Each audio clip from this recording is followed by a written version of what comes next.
It certainly is my pleasure to be able to participate in another IGAC meeting and to do it in this capacity, and both allowing and having thanks to IGAC for helping us celebrate our birthday with you. IGAC has been a long-term and important collaborator, and as Oksana said, we share a lot of community, a lot of common interests, and so that's great. Before beginning, I guess I'd like to show, by a show of hands, how many people have or are or have served on a scientific advisory group. Raise your hand. Or an expert team, or participated in GAW training, or been a GAW trainer, yeah, or have been supported by to attend a GAW-sponsored workshop or training session. Okay. So again, just another sign of this community interaction, commonalities between IGAC and WMO. So today, what I'd like to do is share with you the current status of GAW as it exists today. I'd like to go into a little more history about how it came to be, and then certainly share with you some ideas where we might be headed over the next, hopefully the next couple decades. Again, I like this poster. Again, thinking about GAW, we sit within a meteorological organization, an international organization. Weather, climate, and the air we breathe are really components. If we look back 25 years ago, the air we breathe was a component. It was mentioned, and I'll talk a little bit about that history. But I think today, within this WMO environment, the air we breathe is really connected in ways, in stronger ways than it has been in the past. And I think that presents a really great opportunity for us, the community, to think about our research from the atmospheric chemistry composition perspective and how that connects to climate and weather. Because I think many of us feel we're in this game not only because of the excitement for the science, but also we have some problems to solve. We care about the environment. The environment's in need of some attention, and we can do better. And I think that's another motivating factor. And one of the ways we can do better is embed our research and see that our research gets transitioned to better services. And so that's going to be a theme that will resonate throughout my talk today, the few minutes that I have. And again, the overall motivation, research conducted on atmospheric composition, accounting for the human impact on the atmosphere enables better services. So I like to think about what we're doing in research, fundamental and applied, is really setting the stage for a whole bunch of exciting things that we don't know for sure where it's going.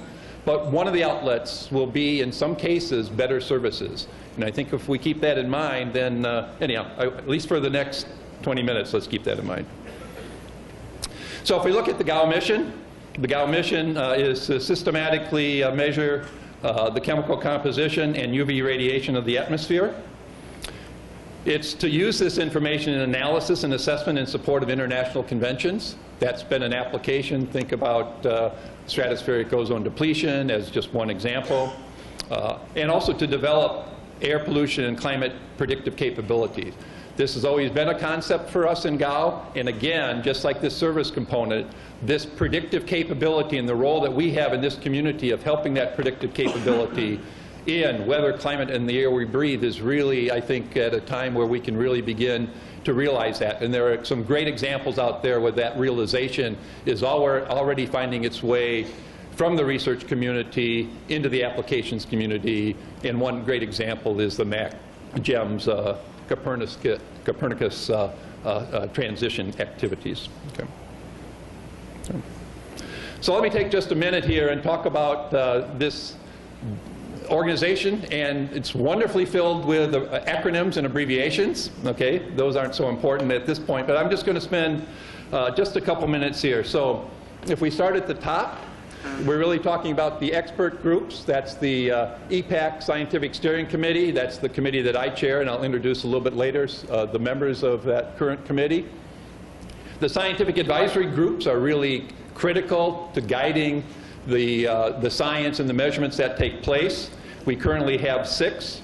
We have ozone, UV, reactive gases, aerosols, precipitation chemistry. Those are all around parameters. And the first cross-cutting activity is the gourmet one that I helped with Lisa to help form and guide for the last many years is really focused on this cross-cutting urban environment activity. We also have expert teams, and world data centers and near real-time data flows are a couple examples of those. And this organization keeps evolving as the needs do, especially in terms of the expert teams and task teams that are developed. So that's at the highest scientific level. That's where many of the scientists are engaged and where practical interactions take place in guiding the program. We certainly have then the administrative management, which is sits in the Secretariat, and Oksana and her team. It's a small team of really dedicated and talented people that are helping interface between the scientific advisory groups and the boots on the ground that are doing the measurements and carrying out all the interactions within the WMO organization, which is formidable in terms of administration. 190 countries, a lot of organization, voting by consensus. It's, you know, you can imagine it's a difficult but necessary environment to operate. The third level that you see up there are the central facilities, and that's one thing we'll come back to all along. I think one image that I hope the GAW program has is its focus on quality assurance and reporting and collecting good data, and data that can be combined. And that's been a theme from the day one in this organization, and that's very important. But to make that happen, we have the QA and components, we have the World Calibration Centers, we have the Central Calibration Laboratories, the World Data Centers, and then the GAWSys thing there that you see is really helping to collect and disseminate the data from these different groups. And then the fundamental components is really the hardware, is the contributing networks that made up of the GAW stations, which form, these are global and regional, and in the future another local component will be added. It has contributing networks, so many of you are involved in observations or networks that are contributing to GAW, so that GAW is one piece of the puzzle. There are many other pieces of the puzzle, and the better that we can coordinate those, and we get a better picture of what's going on and a capability of monitoring the atmosphere. We have aircraft and satellites, and then we have a whole bunch of user applications. We are responsible for contributing to parties of conventions. We have systems that we're aware of, GCOS, GEO, et cetera. Program interactions, like one of our great partners, IGAC. And we interact with operational centers as well as research projects. So this gives you the overall framework of GAW. And so it really is a large organization, and so it really takes a village to make this happen. And most of that village is made up of volunteers that are really think about this and contributing from the science perspective to this global observing system, and see the value of collaboration and using this. And so we'll talk a little bit more about that. And one of our main components are these global stations, and this is a snapshot of the global stations as of June 2014. And these global stations are stations that are required to take multiple observations of multiple parameters for long-term commitment. And we'll come back and talk show some examples. But you see that we do have a fairly nice, currently 30 stations, global coverage that allows us to do a lot of interesting analysis and analysis. So let me talk a little bit about the evolution of GAW. Oksana said yesterday, if you heard the opening ceremony, that it was established in 1989. But it really has a long history that I think is really important for us to understand, again, from this idea of this relationship of what we're doing from atmospheric composition to the weather community. So it was formed in 1989, a combination of this global ozone observing system, and that was established in 1957, one of the years of the International Geophysical Year. And that's going to be quite important. We'll come back in the next slide. I'll talk a little bit more about how these big global community events can really lead to moving science and the observing systems forward. And then the Background Air Pollution Monitoring Network, BATMON, formed in 1967. So those are two existing components. I'll talk in just a minute about the longer history of the ozone observing system as one example of why it's important to have these global observing systems. And then the BATMON, formed together in 1989. But I think the other component to put in mind is that GAW came about not only because of these existing programs, but because of the context of the time. If we think back to the 70s and 80s, so that's when 1970 I graduated high school, very interested in environmental issues, a lot of things happening. And these are just some collections of images for 1970s and 1980s. We'll just start at the top. That's a photograph of New York, 1970. Looks a little bit different today. The upper right, you can see that also in the 1970s was this emerging understanding that, in the 70s, emerging understanding that human-produced chemicals might have an impact on stratospheric chemistry. And then a little bit later, of course, we understood that, yeah, it happens. And that's one cartoon. Certainly acid rain was in the mix. That was really the awakening that starting in the 1960s, but certainly in the 70s, this understanding that, yeah, okay, humans could pollute our local environment, but we didn't have much impact on the larger scale. Well, the wake-up call certainly came when the acid rain problem. And then certainly this idea of the greenhouse gases, the greenhouse effect was certainly in the 70s and matured in the 80s in terms of, you know, we also are maybe having an impact on controlling the temperature. And then there was also this exciting time of society saying change is in the wind, you know, Earth Day, April 22nd, and one of my favorite cartoons is Pogo. And certainly the comment that he wrote that I think galvanized me and others, we have met the enemy and he is us. So a real wake-up call that, again, we have a role to play both in the problem and in the solution. Okay. So again, we merged these programs together in 1989, but there were these two existing programs. And one, again, was this idea of this international ozone, global ozone observing system established in 1957. But if you actually go back further, the International Ozone Committee was established in 1933 under the International Association of Meteorology. And it was brought in under that time period because even then there was this notion that if we understood the compositional variation of total ozone in this case, we could better understand weather. Okay, so they had that concept, and so they were beginning to bring in formally into the meteorological world this idea that composition could matter, okay, from a meteorological perspective. And there's a wonderful history that's been written by Rumen Boschkoff in 2010 about this commission and committee. But again, here's this wonderful picture that for the second meeting, the first meeting was held in Paris, this meeting in 1936. You can choose your favorite scientist here. You can see it was chaired by Dobson. You can see Engstrom was there. You can see women participating in the first row. So again, formed in 1933. Okay.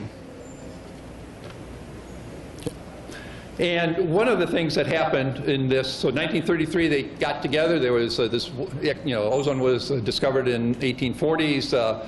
Beginning to measure it, a lot of interest in optics and absorption, characterizing it, and then applying it for measurements in the atmosphere. And so this group got together to discuss methods, advances, etc. But they were done in a pretty ad hoc way. And I think this is a great lesson for us. So in 1957, galvanized by the International Geophysical Year, and also by the fact that WMO was established in 1950, so now you had this international organization put into play.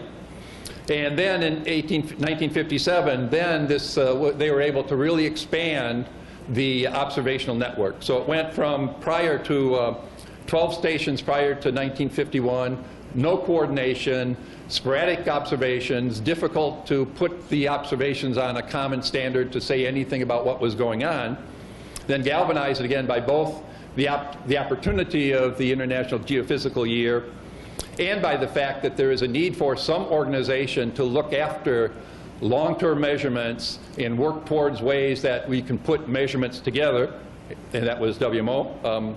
And then it quickly expanded then to to over 32 just in that 1-year period, and now it's grown from there substantially. And I think this is a great example of putting into play a global observing network for reasons that were both driven scientifically, and also this notion that having this information was going to inform us better about weather, upper atmosphere weather, etc. But it was great because now we had the community that had already been existing. Now another leg that they can stand on is this organization. And then, of course, having this in place was very fortunate when we began to see and think about this stratospheric ozone destruction in the polar region, and so this network was actually able to detect that. So it wasn't put into play for that problem specifically, but it emerged as another tool to help that we had that in place to look at a problem that wasn't anticipated so far ahead of time. And that is one example of taking the ozone observing network, which now has expanded tremendously. This is now a picture of the GAW evolving ozone. We have ozone observations not done by WMO, certainly, but by space agencies. We have aircraft observations. We have surface observations, all coming together, being calibrated so that they can be put on the same scale.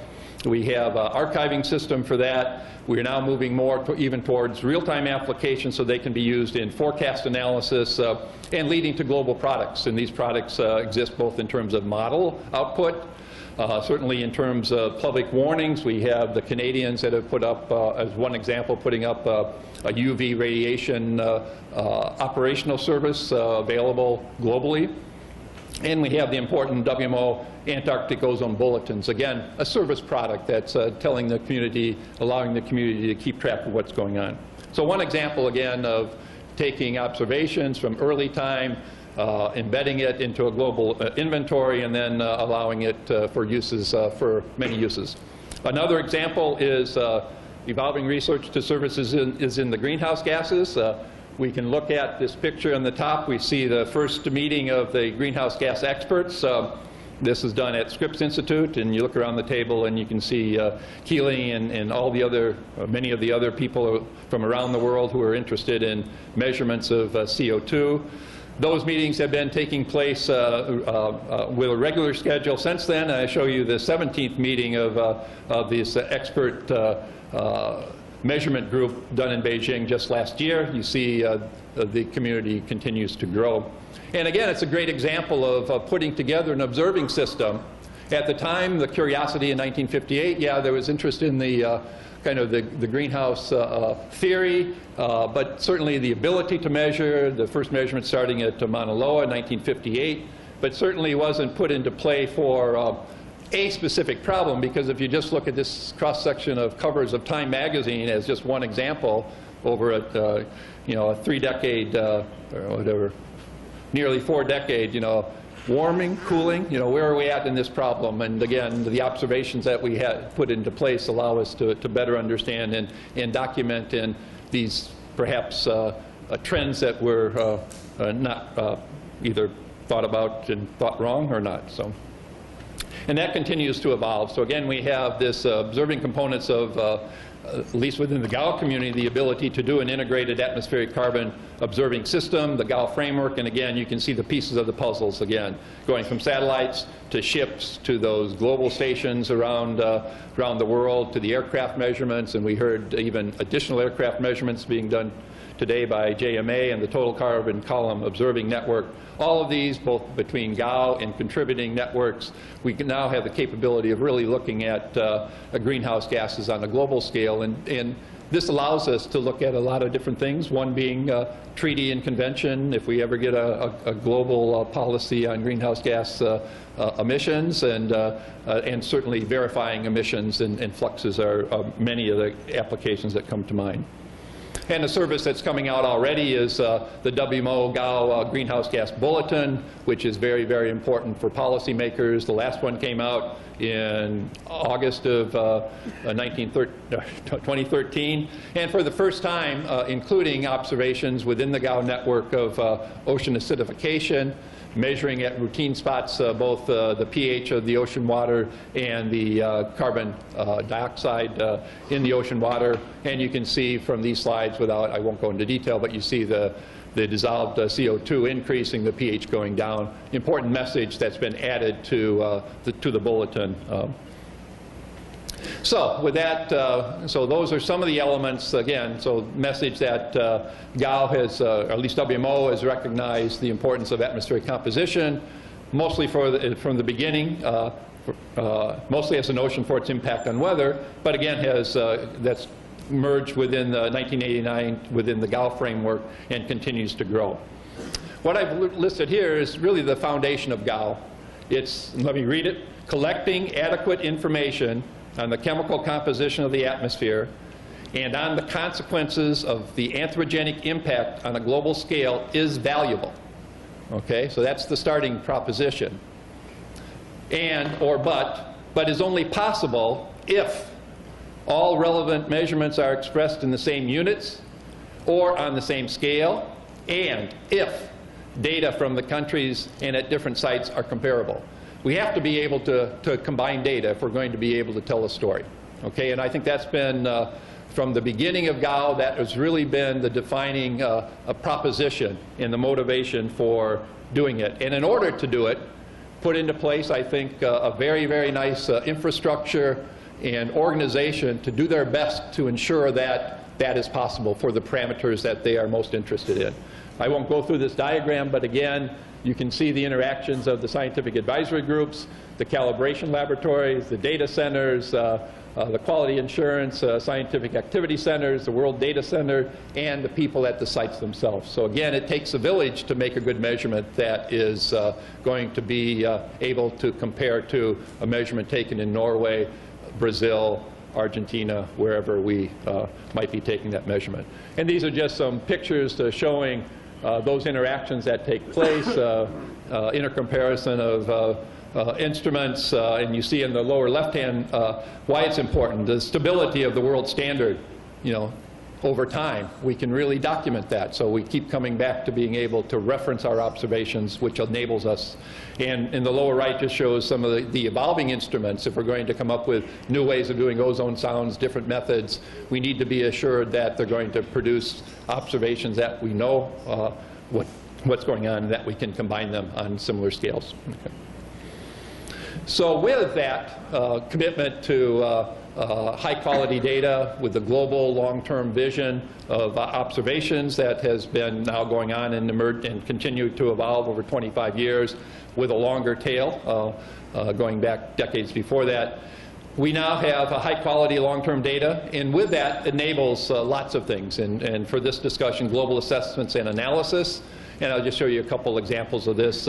Example of a recent study that the Precipitation SAG and their colleagues put together looking at a global assessment of precipitation chemistry. Again, you can only do that if you've been vigilant over the last decades of making sure that you audit the precip chemistry, the analytical techniques, you're able to combine them with known and consistent accuracy. And so we're able to look at this global distribution of, I think this one is multi-year annual average composition of precipitation chemistry, rainwater chemistry.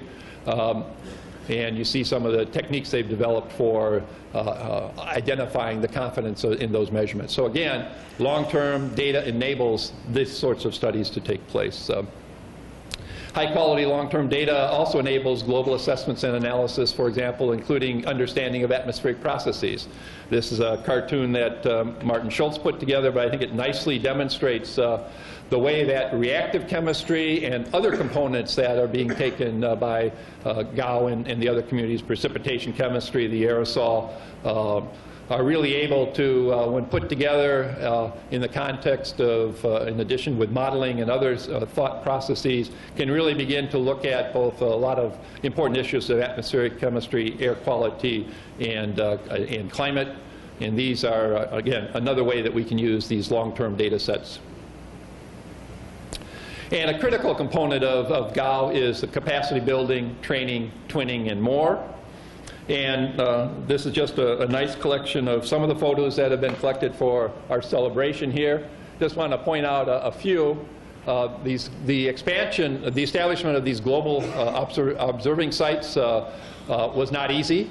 First you had to secure the money, but then you had to go about actually getting the money out of WMO and spent on the establishment of the stations and trying to get electricity to the station and all the practical things. And certainly one person, I don't know how many people in this audience recognize Bernard, but Bernard from NOAA was certainly a character and is a character, but certainly is played a critical role. And we see some other people. We see Ali in the audience that's played a very important role. Oh, here we go, up here. And then certainly Jorg has been very active in helping us establish this capability of these instruments. And then I say and more because these relationships that are built is not just about getting a measurement established or continuing that measurement, but it's building a community. And certainly here's a great example, Lisa working very hard in terms of promoting women in general for capabilities to move on into the atmospheric sciences in general and into if they end in meteorological services and moving the GAW program forward even better. So these long-term commitments to observations are also critical to GAW, and I think critical, and that's one of the things that the meteorological community can bring to bear if they're committed to this in the long term. This is a great example. I love this slide. In terms of Indonesia, established a global station back in 1995 with a very limited number of parameters. Okay? And then you just look at the time period over the years, you see the expansion of that. We're expanding now most recently into the aerosol areas, stimulated in large part. Switzerland has been one example of a great country that's very much behind the GAW program. They've really worked hard at expanding aerosol capabilities in some sites, and this is one of them. I really love this slide, both from the fact that it's evolving and showing how a commitment can lead to better things, more parameters that are driven by the interest of both the local areas as well as the broader community. I also love the pictures of, again, building activities, and I especially like to point out to my students and other students and postdocs, and be very appreciative of any new equipment you get. Okay, you should celebrate your new equipment. It's not, don't take it for granted. Anyhow, okay. And then, of course, data reporting and dissemination are critical elements. We showed this slide yesterday, showing the top slide is the current snapshot of the GAW locations where data is being provided, both from the background stations, the global stations, the regional stations, and contributing stations. But you see this rapid growth of a number of data sets being delivered under coordination with the GAW program, and I think that's great. Over on the right, we see some of the expansions of these stations and data sets. These are, I've just shown you a couple of the high altitude. We see the pyramid site that is taking extremely valuable information in the Himalayas, and close to home here, showing you here the Bolivian station that's been talked about a couple times already, the highest altitude GAW site to date, and really stimulating a lot of exciting activities within, I think, certainly within this region and certainly beyond. And certainly, I want to recognize in the GAW program, we've certainly been, GAW has been guided all along the way by dedicated leadership. And what I'm showing you here are two pictures here. So under the GAW program, WMO has a Commission of Atmospheric Sciences that actually goes back to, I think, prior to 1970. It started in 1957 as atmospheric composition. It changed in 1970 to atmospheric sciences. It has two main bodies, the World Weather Research Program and then the compositional component of GAW. And what we see here around the table are, I think, very important. So there's only been 3 chairs of that, of the GAW steering committee. This is Doug Welpdale from Canada. Around the table, you can't see it, but Anton Eliasson has been such a strong supporter of the GAW program, currently head of the Norwegian Met Service, and one of the reasons you're going to have food to eat after this, after my talk here, is because of Norway and Anton. Rumen Voshkov. So this is Cass. The first chair of the GAW committee, the steering committee, was Doug. The second one was Ustein Hov, who did it for 15 years. And then I'm the third, started just this year. But more importantly, as the secretariat, and we see here a snapshot, I think it's circa early 2000. John Miller was the second head of GAW. He did it from 1991 to 2001, something like that. He was really the motivation, the personality that I think really was able to take this idea of GAW and really realize it. The first one was Rumen Voshkov, who did it for 2 years, and he had other capacities at WMO for a long time. And then in between, not pictured here because this is a real capture, Len Berry followed John from 2001 to 2006, then followed by Lisa, who did it up until July of this year, and just retired in July of this year. And then Oksana is the next in line. And so I think we've had great leadership in terms of the Secretariat in support of GAW. So finally, let me take just a couple minutes here and talk about what's next. Okay, so we've had 25 years. While much has been accomplished over the past 25 years, GAW will continue to evolve in response to societal needs. Okay, so we've had a good run, lots of challenges along the way, of course, as any organization that relies a lot on goodwill. And helping us now, we're now beginning, we have a new scientific steering committee, and now we're thinking about what the next steps are going to be strategically, and we've begun to stand up the steering committee. These are the current members, and you can see again this strong connection to IGAC. All the parties here have been intimately have been or are intimately involved in IGAC, and certainly you can see too in the audience we have Paul and Melita. And we're thinking about working with everybody else in the SAGs and their membership to think about what the next steps are. So to set the tone for where we're at here, and what's emerging from WMO also is this idea, the recognition, the need to reduce risks to high impact weather. And I love this slide because it illustrates again, this is a slide that UNDP put together just recently in terms of multi-hazard exposures globally, and the relationship to the city size. And you see a lot of things from this. You see there's a correlation. Many of the large cities are sitting in areas that are heavily impacted by natural disasters. Most of those are high impact weather related. You also see that a lot of them sit in the tropics or near tropics. You also see a lot of them are in the coastal environment. So there's lots of these elements coming together in order to manage. And if you look at if I superimpose on here the maps where we have the highest pollution levels, you'll see that there's also a strong correlation. So it's not just risk to high impact weather, but the recognition that one of the elements of high impact weather is also high air pollution levels, okay, is being recognized as an element of high impact weather from WMO perspective. And certainly GERME has been put together to really focus on these high impact urban environments and developing observing systems and prediction capabilities to deal with that. And that's going to be an element as we move forward in terms of thinking about high impact weather, at least in the smaller scale environment. And we're already seeing a lot of interesting activities standing up around this concept of high impact weather. I think a great example is certainly the Chinese Meteorological Agency. Shanghai stood up during Expo, a multi-hazard early warning system that the WMO GERME pilot project played an important role in terms of looking at the air pollution and public health component. But within that, trying to understand the observing system and modeling predictive capabilities and dissemination of that with all the representative agencies to deal with heat waves, cold waves, rainstorms, lightning, air pollution, typhoons, all the things that impact these environments that put risks to people living in these environments.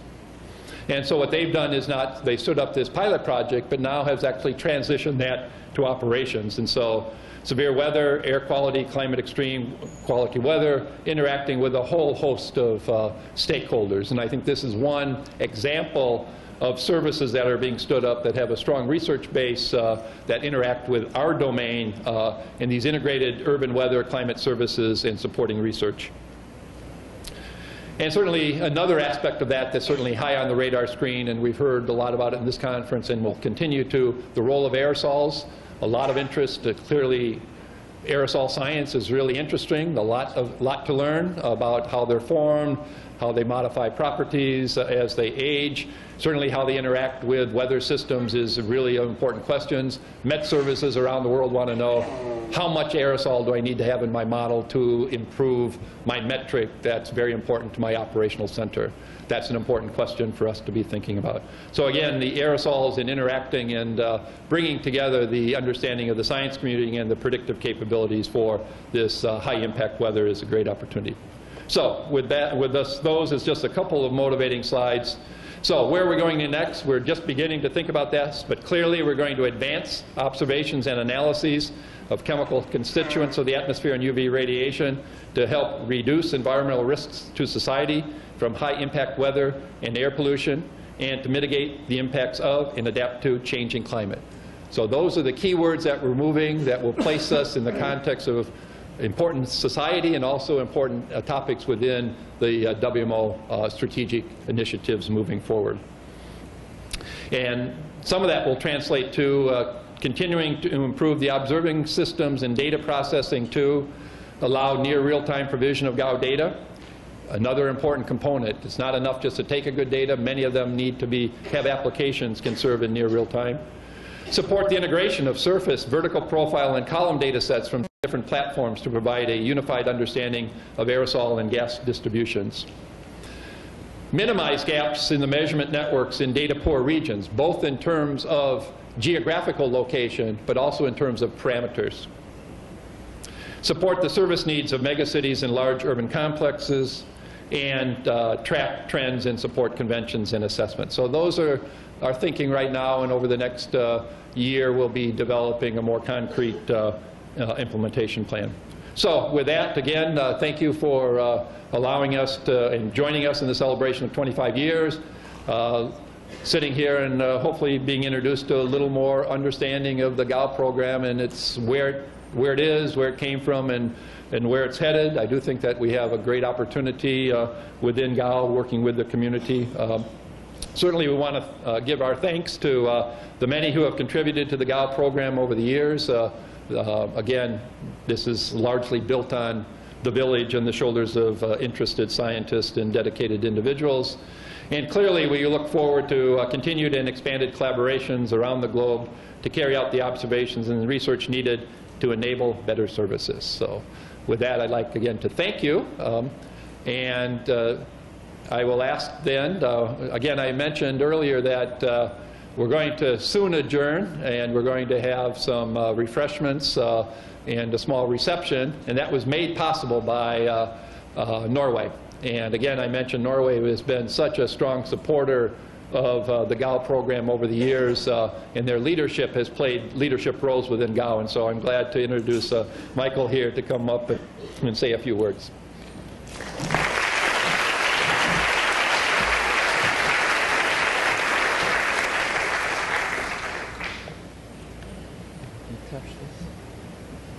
Yeah.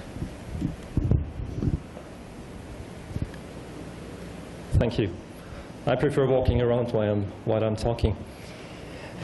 Some of the photos you showed made me feel like a young scientist. I did not even know that Anton Eliasson was sitting in that committee in 1988.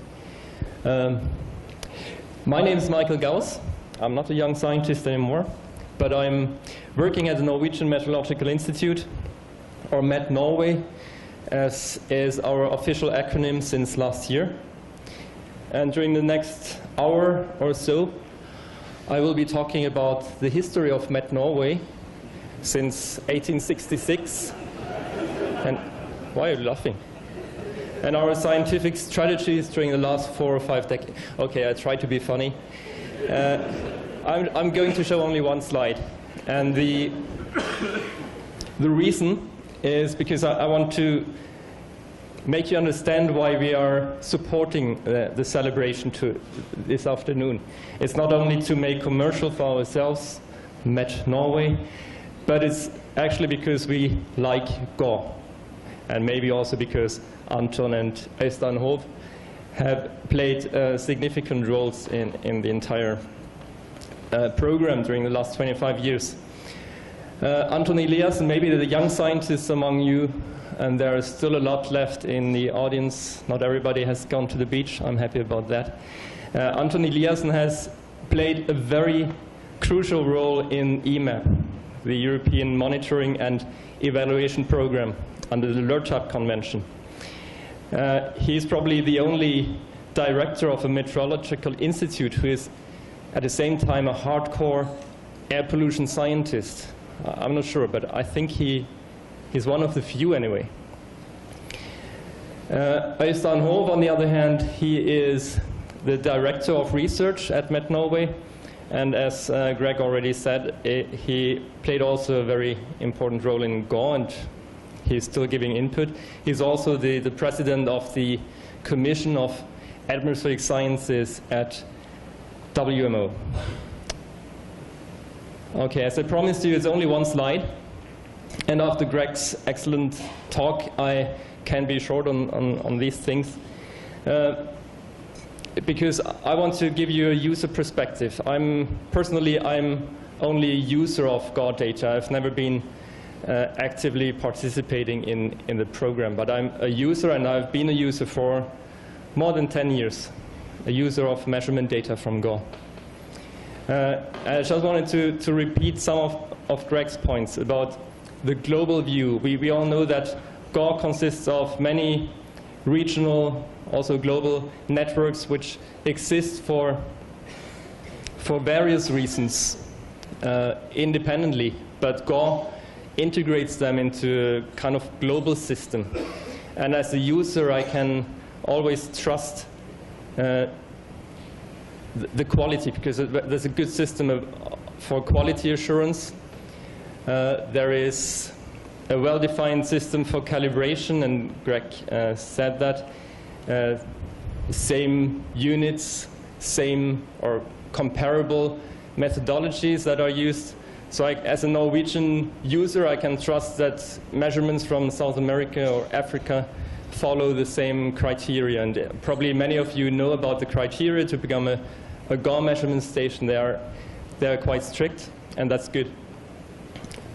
Also, long-term continuity is very important, and as was said by the previous speaker as well, it's part of the criteria to commit to long-term measurements. All this feeds into scientific results. And although I've been a modeler for all of my scientific life, I know that measurements are by themselves enough to make good science, to bring some good scientific results. Monitoring, detection, as Greg mentioned. One example being the ozone hole, of course, in the early 1980s. But personally, I can only talk about model evaluation. For that, it has been highly useful. I'm from the global modeling community, and I needed, in the early 2000s, a good system of observations to evaluate my model. Nowadays, Met Norway is also involved in operational services like the European MAC program. And as maybe some of you know, the MAC is making use of GAW measurements as well. And is a precursor of the Copernicus atmospheric monitoring service. That means operational services to inform both the public and policymakers. And that's what I mean by societal benefits. Giving good scientific results, helped by GAW measurements, we can inform not only the public, but we can help policymakers to implement legislations that make the world better. So, supporting science globally, by the way, that looks like a slogan. It's just my personal idea. It was my header here. I don't know if you agree, but I think that's an important feature of GAW. It's global, it's supporting science.